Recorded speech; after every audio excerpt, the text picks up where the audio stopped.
Kilala mo ba, Mr. Witness, si Attorney Michael Poa?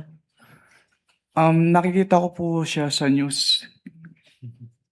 Nakikita mo siya sa news? Hindi mo siya nakikita sa in-person? Ayan, oh. During that time, sorry, hindi po clear yung particular period. Oh, kilala mo ba? When you went to that meeting, were you able to identify Attorney Michael Poa? Nagpakilala po sila, ma'am. Nagpakilala sa iyo. Okay. And what happened during that meeting? Attorney, sorry for that. No, that's fine. Nagpapagising lang tayo. Okay lang po. But you confirm that this is the attorney that you saw in that meeting. Yes po. Okay.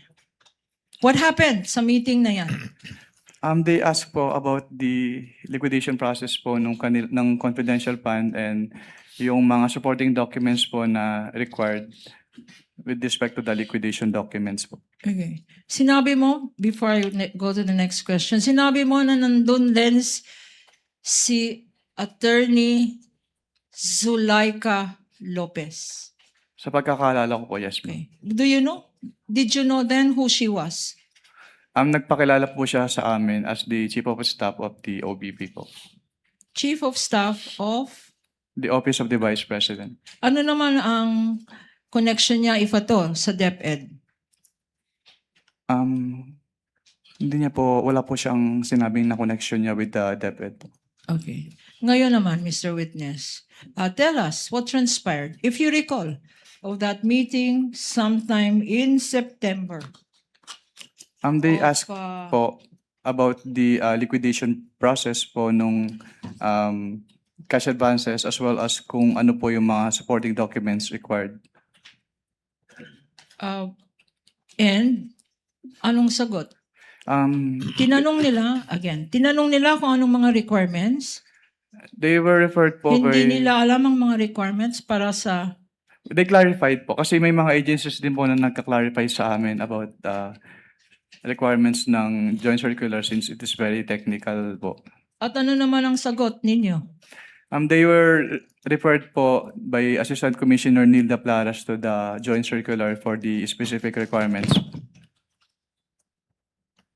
And nung sinabi ng COA ICFAO, sinabi ni Assistant Commissioner Nilda Plaras ang requirements. Ano ang reaction nila? Ni Attorney Zulaika at ni Attorney Poa. Kung maalala mo. Nag-confirm naman.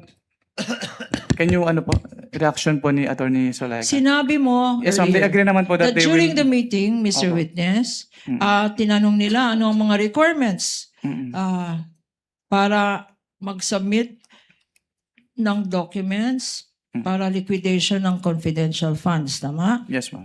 At sinabi naman, ang sagot They were referred to the joint circular po. joint circular. And sinabi din po ni Assistant Commissioner Nilda Plaras na in case merong makitang findings during the audit, ay mag-i-issue po ng AOM. Okay. Nung sinabi ng Assistant Commissioner, basahin nyo na lang yung joint circular. Ano naman ang response nila? Well, they asked po if instead of an audit observation memorandum in case may audit findings, ay audit query na lang po yung i-issue sa kanila. Audit query na lang ang dapat i-issue, yun bang sinabi nila? Ano naman itong audit query na sinabi nila, ito na lang please ang i-issue ninyo, wag na lang AOM. What is an audit query, Mr. Witness? Hindi po ako familiar sa audit query since hindi naman po siya kasama dun sa issuances under the Joint Circular 2015-01. Sa joint circular, walang audit query? Wala po. Ngayon, anong nangyari nung sinabi nilang audit query na lang please ang i-issue ninyo? Hindi Bakit? po. Anong nangyari? Hindi po pumayag si ICFAO since hindi naman po sa sanction nung aming Joint Circular 2015-01. So nag-issue pa rin po kami ng AOM nung may nanote po kaming findings during the audit.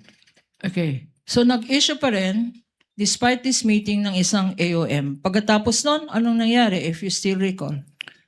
After po ma-approve yung AOM, nag-attempt po kaming iserve yung AOM to the office address po nung OBP pero hindi po siya tinanggap dahil wala daw po mag-receive na authorized person.